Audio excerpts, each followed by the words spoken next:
Greetings YouTube!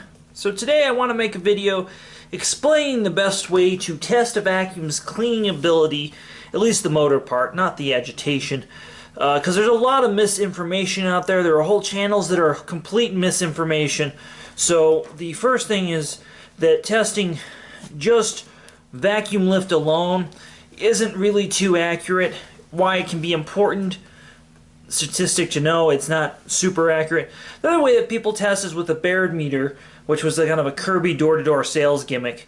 That's some other, I mean, there's some people out there using an actual airflow gauge, and yeah, they're getting accurate airflow readings. Yeah, but they're not. But there's more to the story. What you really want to know is the relationship between the airflow and the sealed suction. So that's why if you create an airflow box on the bottom of the cleaner, that's just not a good way to test. And the large inconsistencies in shapes and sizes I see people testing, it's just not accurate. You need something you can reproduce to the scientific theory, which are consistent results doing it the same way every time. So one of the best ways to do that, if not the best way, is a working water lift gauge. So what I have here, and this is actually really for testing central vacuums, but you can apply it to a lot of other things. So it's the water lift gauge plus this gizmo. So we're gonna testing fixture is vacuum flow positive. We're gonna test this between a machine that is all airflow, notably airflow and suction, and then the king of all kings, a central vac. So I'm going to give you guys an idea of what that looks like between everything. So first off, we're going to test the Kirby. Switch her on.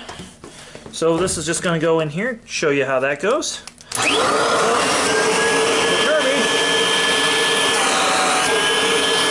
But the key to note here is how little needle travels. That's very important. Let me turn the Kirby off.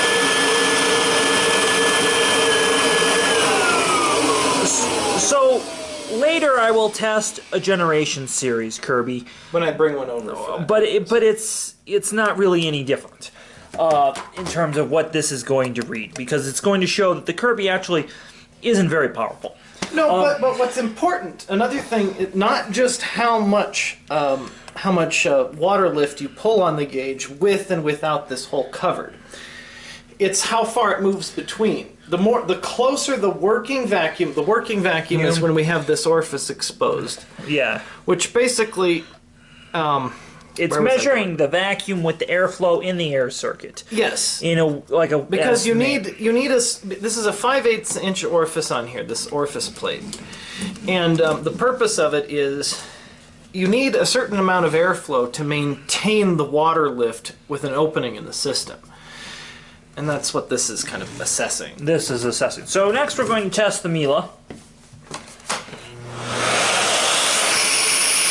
going to see substantially almost over twice the result.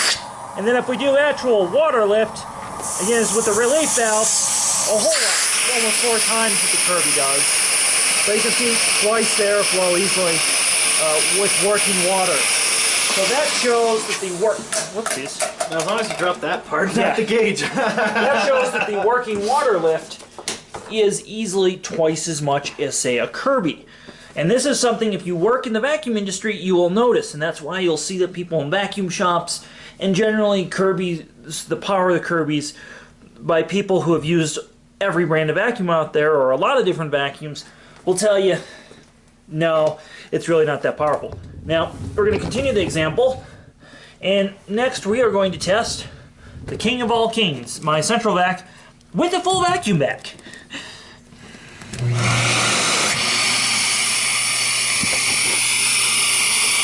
can see, if I cover that, how far that goes up. There it is.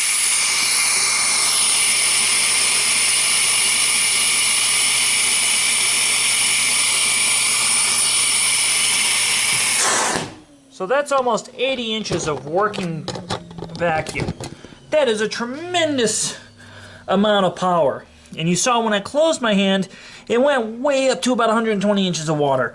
So that gives you an idea of using a working vacuum gauge to measure suction, which is the proper way of measuring a vacuum cleaner's motor power. Because you really want, I mean, as fun as it is to know what the water lift is and what the CFM rating is, the most, in terms of what it means as far as the air moving through the system, you really want to know what the balance of airflow and water lift is, because you need a balance of both. You need enough of both to create that good air velocity at whatever nozzle orifice you're using, be it the floor nozzle, the power nozzle, crevice nozzle, dusting nozzle, or an upholstery nozzle. And I normally don't call those all nozzles, but they are. Yeah, just to give you an idea of the difference. So if you see a video and somebody's only using this gauge, they're not telling you the whole story. If you see a video and somebody's only using some sort of CFM, cubic feet per minute gauge, again, they're not telling the whole story. You doing this, which is ultimately a test of practical use, is the proper way to test and rate vacuums. So as always, please go and subscribe, hit that thumbs up button, and go ahead and like us on Instagram.